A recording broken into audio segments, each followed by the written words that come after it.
Olá, discentes, saudações. Esta videoaula em atenção aos pedidos feitos em aula.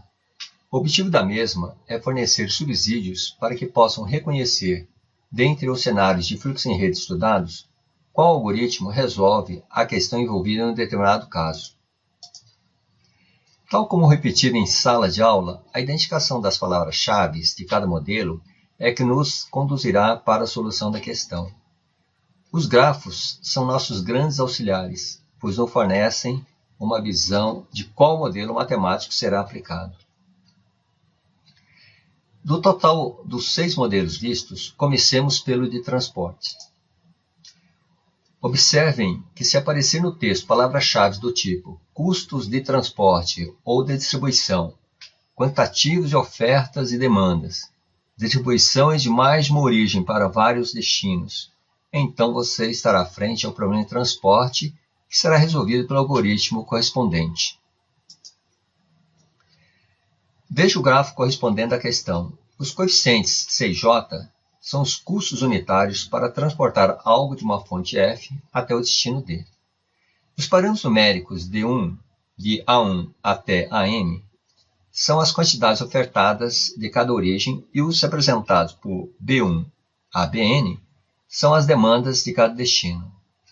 Lembro que a função objetiva será sempre a de minimização e é resultante de um somatório dos custos unitários por quantidade transportadas, pois o objetivo é minimizar o custo total de transporte dos vários ofertantes aos diversos demandantes. Se o texto contiver palavras-chave, alocação, atribuição de recursos de várias origens a vários destinos, todos com recursos unitários, então estamos frente a um problema de alocação. Lembra do problema de alocação dos aviões às viagens? Pois é.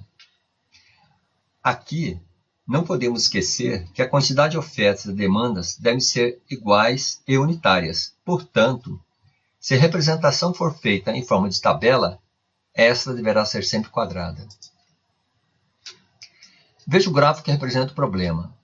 Ele tem 3 ofertantes e 4 demandantes. Portanto, devemos, antes de aplicar o algoritmo, colocar um ofertante fantasma. Caso contrário, acrescentamos um demandante fantasma.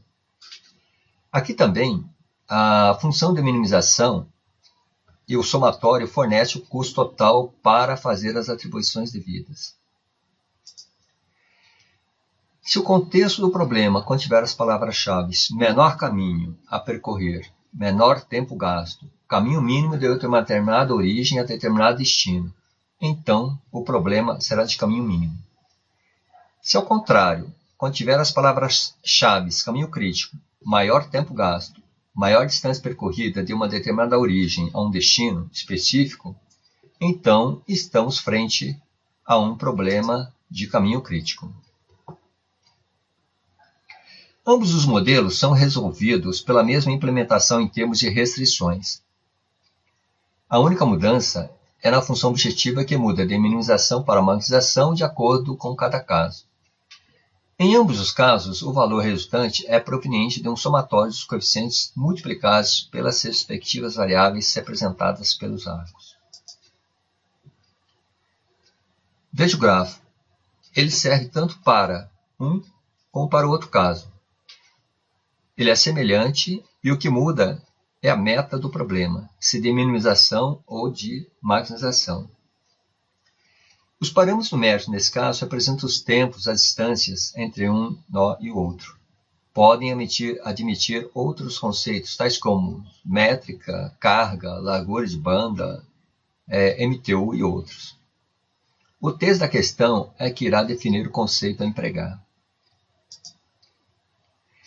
Se as palavras-chave são maior quantidade, quantidade máxima, máximo fluxo de uma origem a um determinado destino, de acordo com as capacidades dos arcos respectivos, então estamos frente a um problema de fluxo máximo. Veja o gráfico correspondente. Os parâmetros numéricos representam as capacidades dos nós de uma origem a um destino. Atenção, cuidado. Como dito e repetido em sala de aula, este modelo é o único que não tem somatório na sua função objetiva. O valor é dado pelo do arco virtual criado a partir do nó destino ao nó de origem. Lembrem-se disso. Muito bem. Se o texto contiver dados numéricos dos parâmetros dos arcos referentes a custo e a capacidade dos mesmos, então o problema a ser resolvido será de fluxo a custo mínimo. Neste modelo, o valor da função objetiva é também dado por um menor somatório composto de cada coeficiente de custo multiplicado pelo arco correspondente que figura na solução ótima. Note no gráfico que os arcos possuem dois parâmetros numéricos. Este modelo é o único dos estudados que possui dois parâmetros numéricos referentes às arestas. Todos os demais possuem um só parâmetro.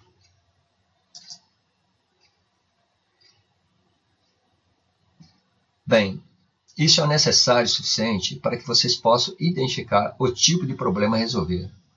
Agora é rever os problemas feitos e discutidos em sala de aula, para fixar os conceitos.